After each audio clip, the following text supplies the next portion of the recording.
The words hit like a punch to the chest. Short, personal, devastating.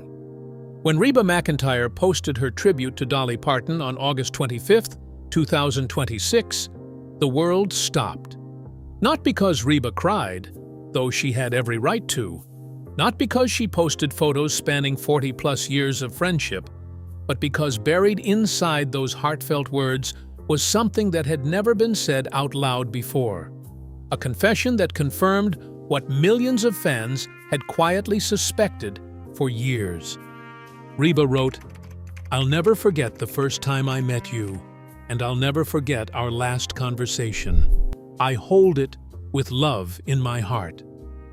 That last conversation, she held it with love, and she didn't say another word about it. So what was said in that final exchange between two of the greatest women in country music history? What did they share in those final days when Dolly Parton, at 80 years old, knew time was running short? And why is Reba one of the very few people on this earth who truly understood what Dolly was? Not the rhinestones, not the wigs, not the legend, but the woman underneath all of it. Stay right here, because today we are going inside the most extraordinary friendship country music has ever produced. And by the time this video ends, you'll understand exactly what Reba confirmed and why it changes the way we see Dolly Parton forever. The moment the world changed. Before we get to the friendship, we have to start where everyone started, on August 25th, 2026. Social media, radio stations, news networks, everything went quiet for a second, then exploded all at once. Dolly Parton was gone. The announcement came not from a publicist's cold press release, but from Dolly herself, or rather, from the person she had chosen years in advance to deliver the news.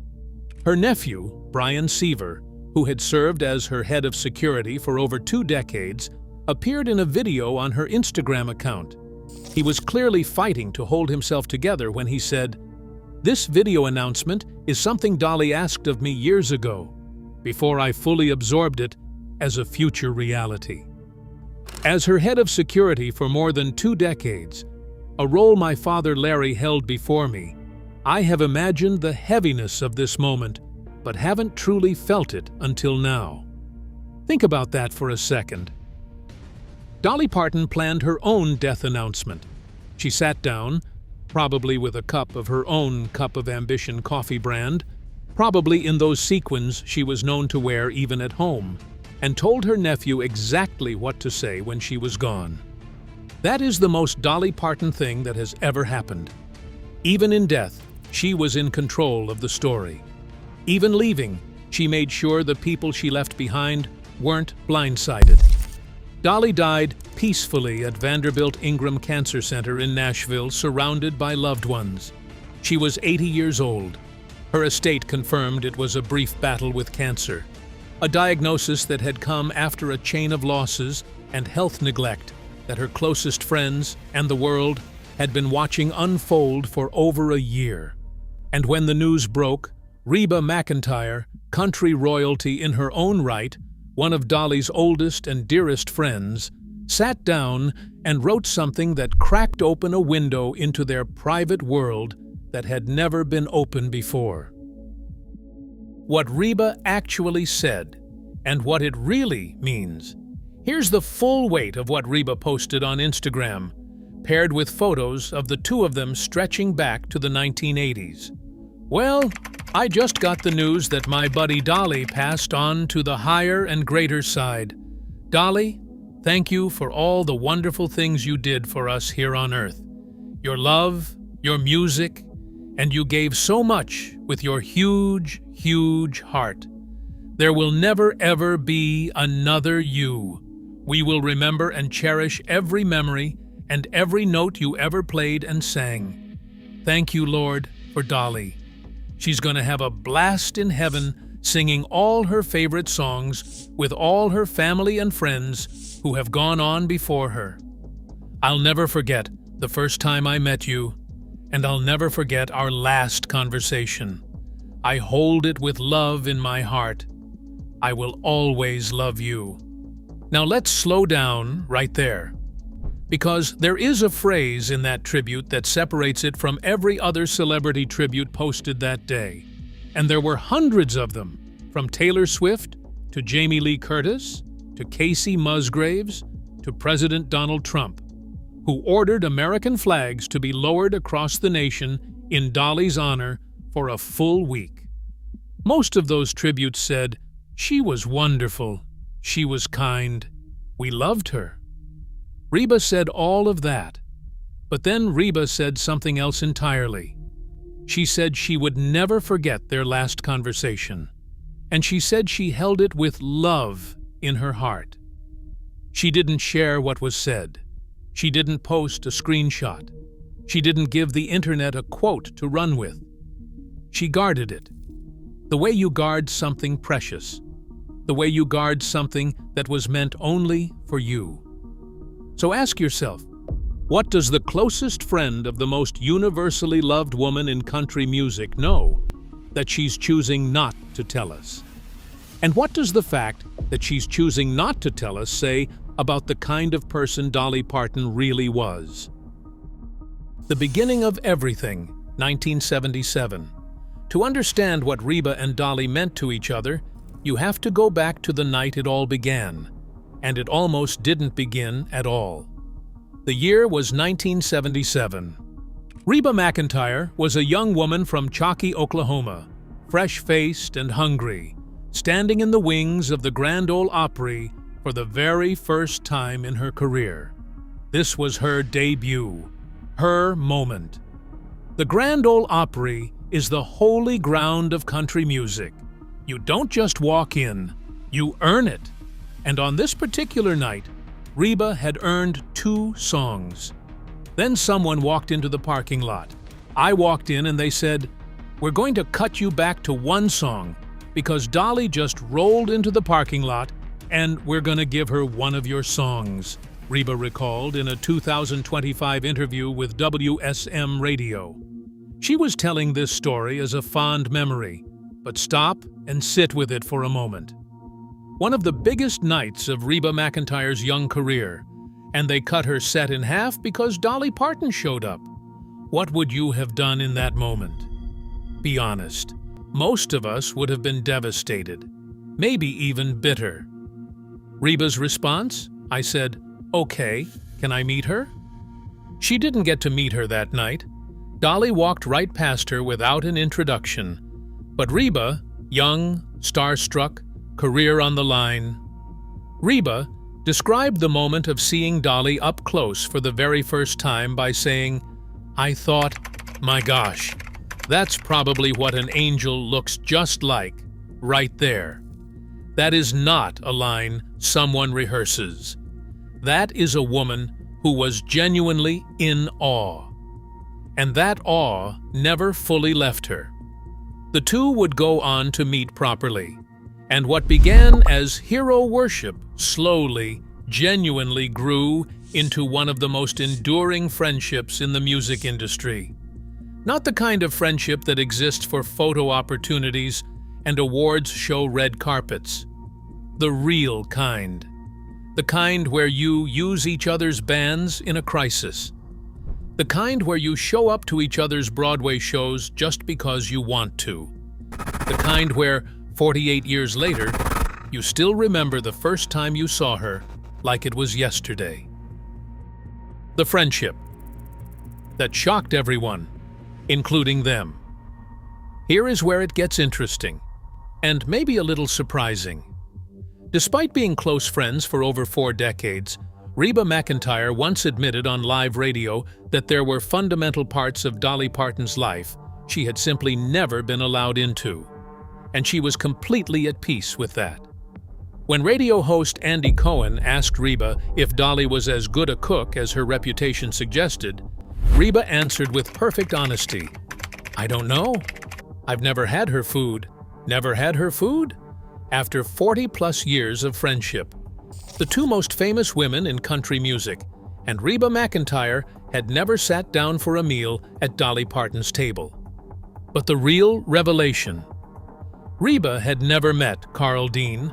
Carl Dean, Dolly's husband of nearly 60 years, the man she called the love of her life, the man she married in 1966 before she was famous, the man who famously wanted nothing to do with the spotlight and lived out his days in blissful, deliberate obscurity. Carl Dean had remained a mystery even to Dolly's closest friends. Think about what that means. Reba McEntire has been to your house in her heart for 40-plus years, and you've still kept a piece of your life so private that even she never crossed the threshold into it.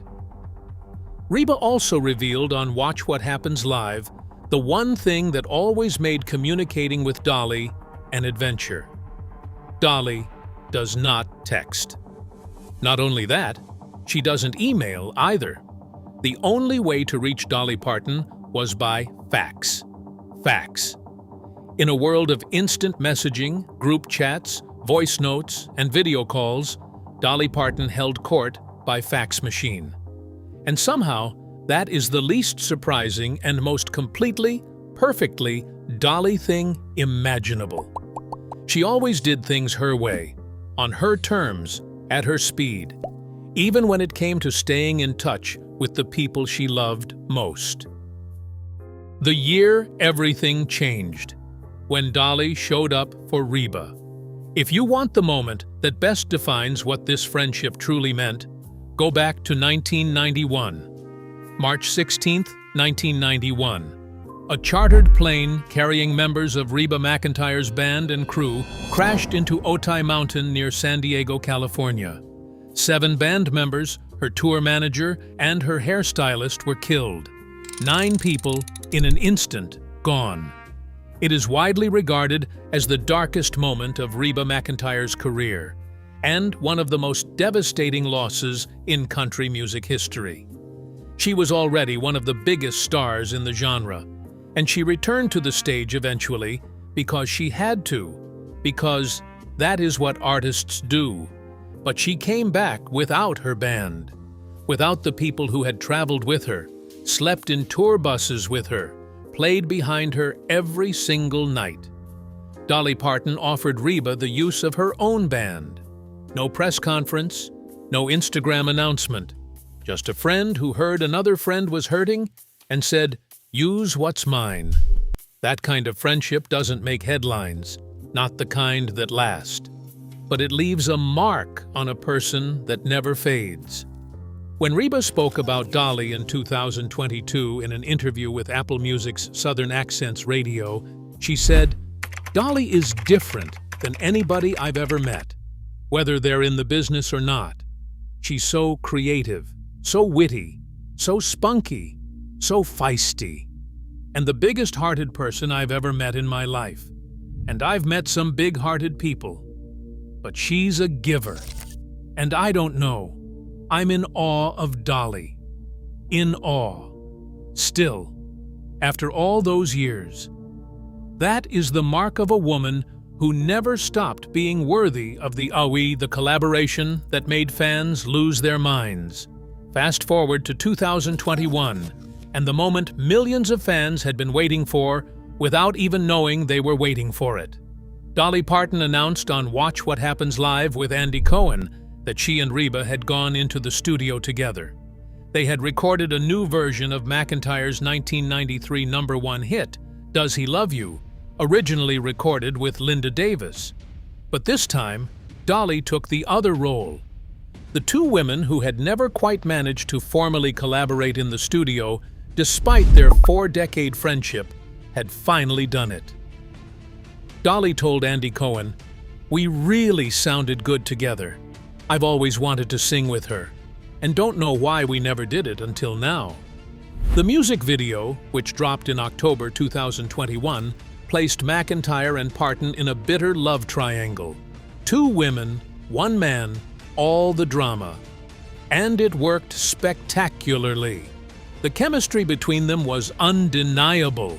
Fans flooded the comments sections with lines like, "Doesn't get much better than that?" and "OMG, two of the greatest country singers of all time. For McEntire, it was a dream come true. For Parton, it was a moment she'd quietly wanted for years, but somehow never managed to make happen until she finally just picked up the phone or the fax and made it happen.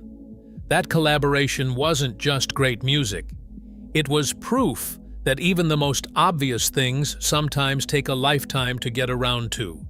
And when they finally happen, they're worth every year of waiting. The year the fax machine couldn't carry the weight. Now we have to talk about the year that broke Dolly Parton, and the months that followed that nobody quite understood in real time, until it was too late. March 3rd, 2025. Carl Dean died at their home in Nashville. He was 82 years old. They had been married for 58 years. Not the fake Hollywood 58 years that looks good in a magazine, the real kind, the kind built in private, the kind where the husband refuses to show up to the Grammy Awards, the kind where Dolly once joked that she'd never written a song about Carl because he never done nothing wrong enough to write about.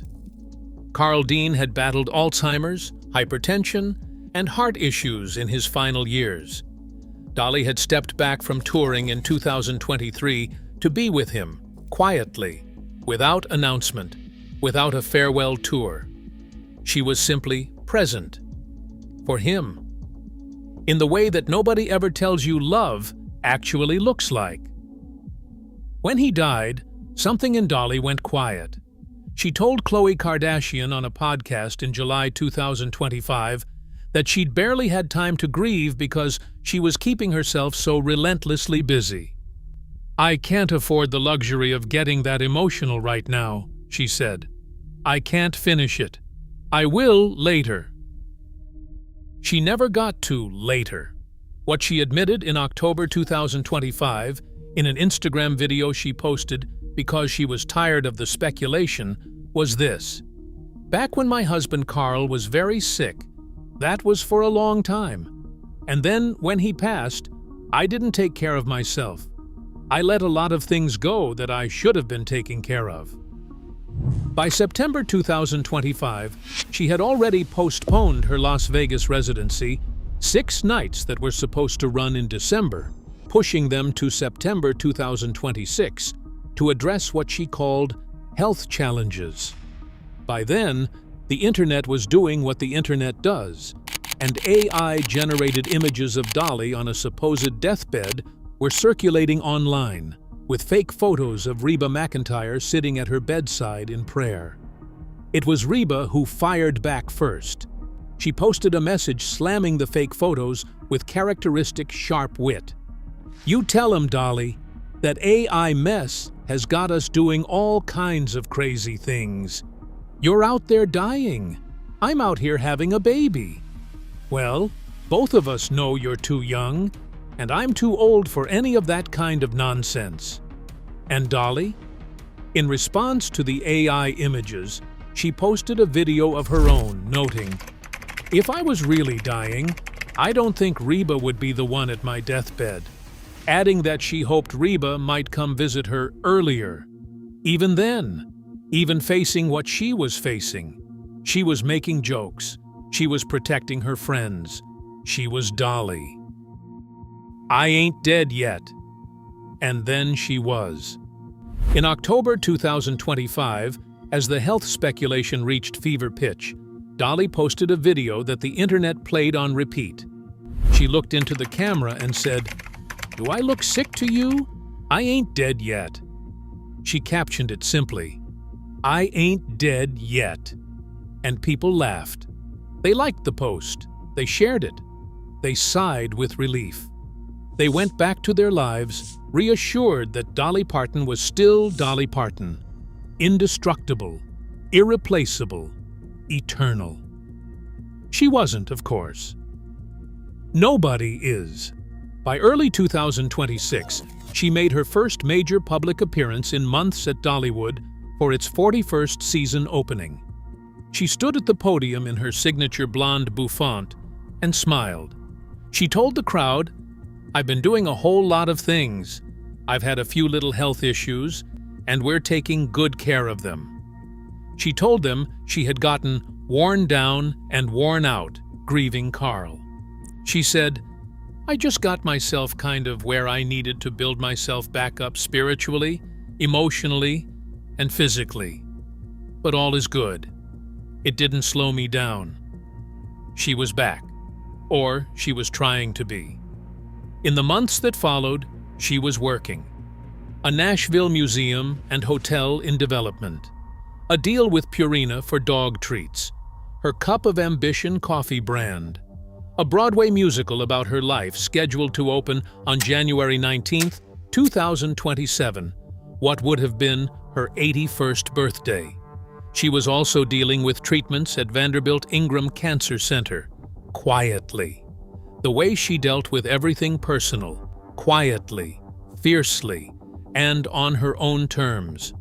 On August 21st, 2026, just 4 days before she died, she gave an interview to People magazine. She said she had been dealing with some health issues that she hadn't been able to address while caring for Carl. She said she had been having hard times with her health. She acknowledged she was slowing down. 4 days later, she was gone. What the last chapter reveals about everything that came before it. Here's what Reba McEntire confirmed when she posted that tribute, and maybe you've already figured it out. But let's say it plainly anyway. Dolly Parton never let the world fully in. Not the real world, not the part that matters. The rhinestones were a costume. The wigs were a costume. The jokes about plastic surgery and Jolene and the blonde bombshell persona, all of it was a gift she gave to the public. A version of herself carefully constructed so that the private version could remain hers. Carl Dean never did a single interview. Dolly communicated by fax. Even her closest friends had never eaten at her table. And the last conversation she had with Reba McEntire, the contents of which we will probably never know, was something Reba described as something she holds with love. Not grief, love. That word choice is not accidental. Reba McEntire has been in the music industry for nearly 50 years. She knows what words mean. She chooses them carefully. She didn't say she holds the memory with sadness or with sorrow or with heartbreak. She said love, which means whatever Dolly said in that final conversation, it was not a goodbye wrapped in darkness. It was Dolly doing what Dolly always did, taking care of the people around her, making sure they were okay, probably making them laugh, probably telling them something they needed to hear, probably being more generous in her final days than most people manage to be in a lifetime. That is what Reba confirmed. Not a secret, not a scandal.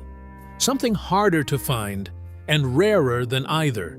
Proof that the woman you thought Dolly Parton was, the woman who made you feel seen through a radio in your car or a speaker on your porch, the woman who built a library program that donated over 300 million books to children and never once made you feel like you owed her anything for it. That woman was the real one. All of it, every bit of it, was real. The legacy she left behind, and the song we have to wait 20 years to hear. Now here's one last thing. One last detail from Dolly Parton's death announcement that nobody is quite sure how to process yet.